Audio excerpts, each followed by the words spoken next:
Hey guys, so I'm also just want to let you guys know this will take place after part one. So if you guys want to enjoy the video, please subscribe and share this with your friends.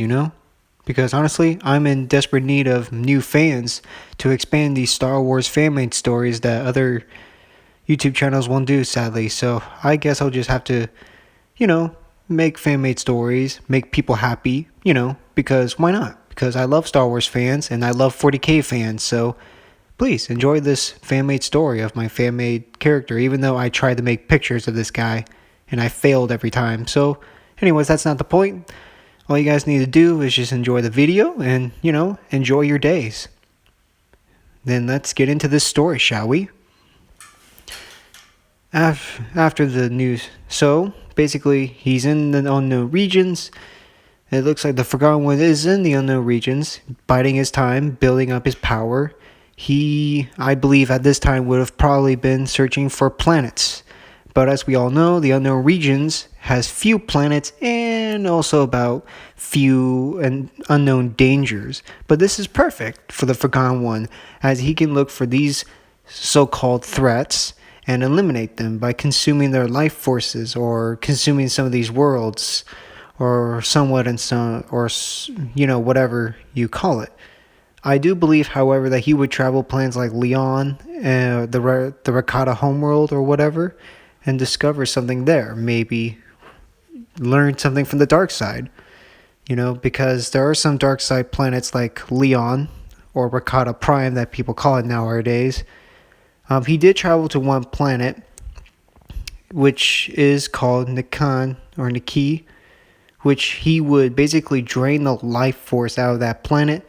Surprisingly, he would drain the life out of that planet, of all animals, trees, rivers, or whatnot.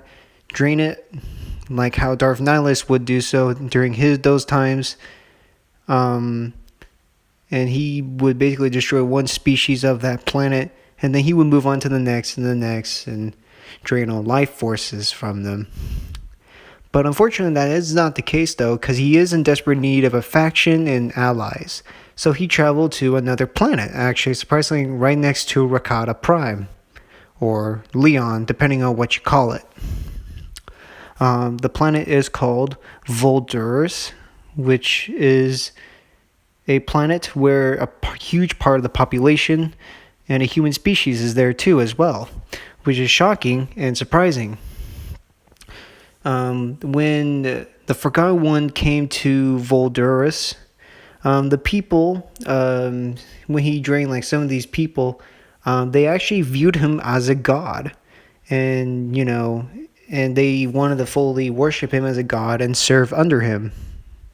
And so they did. They built factories, weapons of destruction, and so on and so forth. As the Forgotten One is being worshipped as a god and proclaimed a leader of this planet, he began to expand upon the military, upon their technology, the military, and whatnot, and so forth, expanding upon the fleet and doing whatever he could to expand his hunger and his power. The more territories and the planets he drains, and other species he conquers and drains their life force, the more so this new highly developed technology on Voldurus is secured and developing defenses, ion cannons and defenses as well. He also formed his own Sith cult called the Sith Cult of the Damned, which is a Sith cult that are dark side users that are personally trained by the Forgotten One himself. These Force users are very powerful, very dangerous opponents. They're usually more Force-based than lightsaber combat, but they are still very effective zealots, overzealots if you call it, and they are very powerful. They're basically like the commanders or generals of the military, of the Voldorian military, so to speak. They also built their own Sith Academy. They have their own servants, their own academies, where on the planet they would train how to use the dark side. Even though the Forgotten One knew that the more Sith they create, the more Sith, are going to do infighting. But the Forgotten One probably thought of himself that he can't do everything by himself. He always needs an apprentice. So the only reason why he created the Sith Academy was to make more Sith, but being subservient to him. Kind of like a rule of one Darth Krayt Sith. Anyways, he also created the military. Now, the military was more about bandits, raiders, and kind of pirates type of military force. It wasn't effective, but it was a very, ruthless, barbaric, and just flat on, just ruthless military machine force that are used as kind of like a police force, if you think about it. They did develop their own warships, and the warship that the Forgotten One got was, he personally named the ship the Angel of Death, which was a nickname that was given to him because he would drain the life force out of people, so to speak, and he renamed his ship the Angel of Death.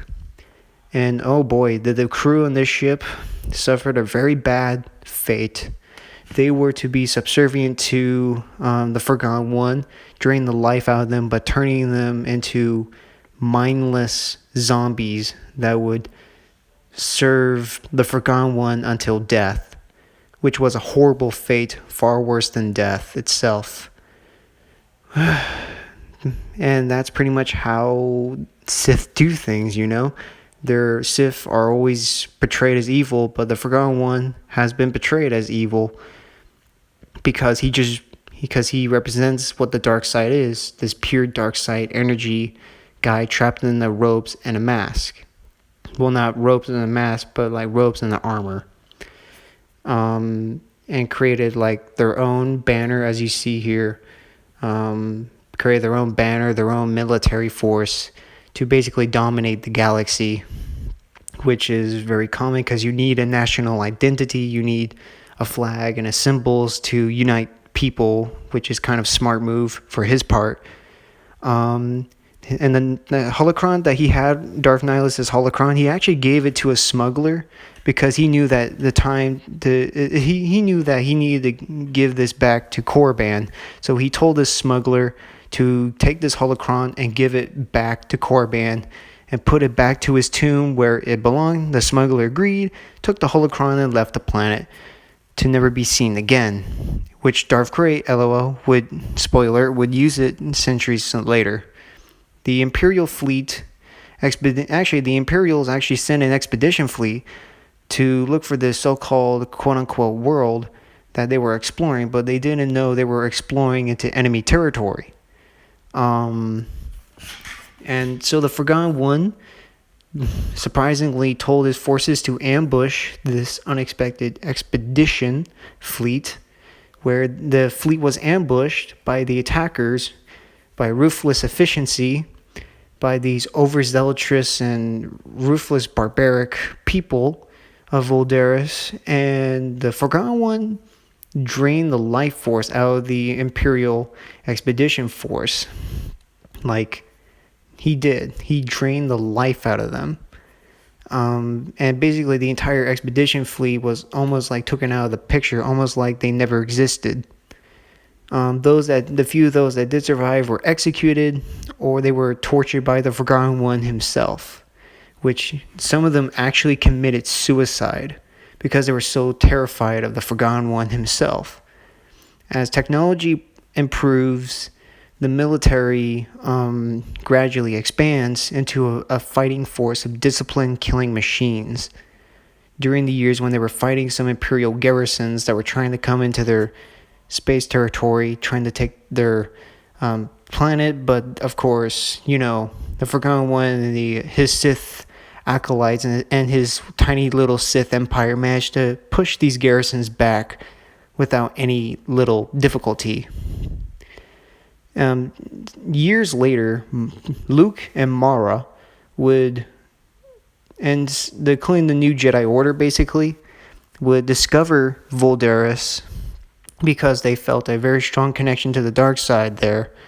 And being lightsiders, as usual, are always sensing greater conflict. And when they sense the dark side's getting too strong, like how the Forgotten One took, then they realized that they had to search. And this is in the unknown regions, for God's sakes. You never know what happens in the unknown regions.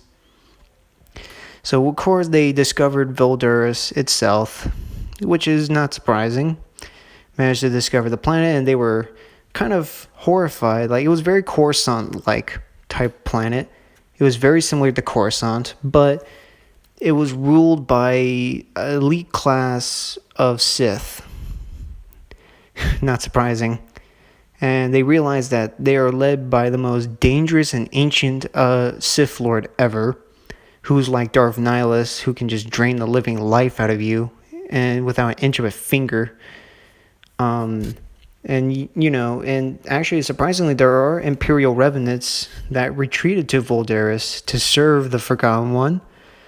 And the Forgotten One gave them a choice. Submit to me or you die, as many Sith Lords would say it. And this Imperial fleet basically agreed, and they fully supported the Forgotten One and his little empire to hopes that it could expand his domain and expand the territory. But many of the Moffs, as we all know from the Imperial Civil War and the era of warlords, as we all know, fought amongst themselves for power and control. And these Moffs that were under the Forgotten One's command were knowing their place. At the same time, the New Republic grew very weary and afraid of the unknown regions. As Luke and Mara returned to the New Republic, they told them what they have found. The New Republic, at this time, got worried that this Imperial Revenant would attack them. So they sent the New Jedi Order and their Republic forces to attack this Imperial Revenant, which they did. They fought them in the Battle for Voldurus, which was bloody and brutal. Mara and Luke and the Jedi knew, including the New Republic leaders, knew that they have to cut off the head of the snake. What did they have to do to cut off the head of the snake? Well, that was the ancient Sith Lord himself, the Forgotten One, as he was called. Mara and Luke boarded upon his ship, where Luke and Mara will have to fight off the zombies. These, zombies that the Forgotten One put them under his leash. They killed them, including the other Jedi too. They killed them because, why would you want to spare zombies that are already dead long ago when they were recruited into the ship of damnation, as they called it, or the Angel of Death. Truly, they spared them that fate. And finally, Luke and Mara and several other Jedi engaged the Forgotten One himself in combat. The fight was brutal. Some of the Jedi unfortunately died. They were consumed. But Luke and Mara fought him to the bitter end. When he force pushed Mara and also nearly killed Luke, when he was about to drain the life out of Luke, Mara did a saber thrust to the back of his chest, killing the Sith Lord with ease. And of course, the Sith Lord finally fell to the ground, and at 15 ABY, the Sith Lord disappeared, died. After the Sith Lord's death, the Imperial Revenant retreated along with some of the other pirates and brigands that the Forgotten One had under his control. The Imperial fleet was destroyed. What's half of it left retreated into the unknown regions. Finally, after the battle, Luke and Mara and the New Jedi Order were proclaimed heroes. And thanks to their actions and discovering the Imperial Revenant, the New Republic finally knew peace and made peace with the Imperial Revenant. Unfortunately, that was never to be the case. In 25 ABY, the Yuuzhan Vong, as we all know in legends, would invade the galaxy. But that's a story and a topic for another day, for another story to be told. Well, if you guys enjoyed this little video, this is the end of the story. I will focus on other stories, but please subscribe and tell your friends about this video, because I'll be making more fan-made stories in the future. Also, have a great day.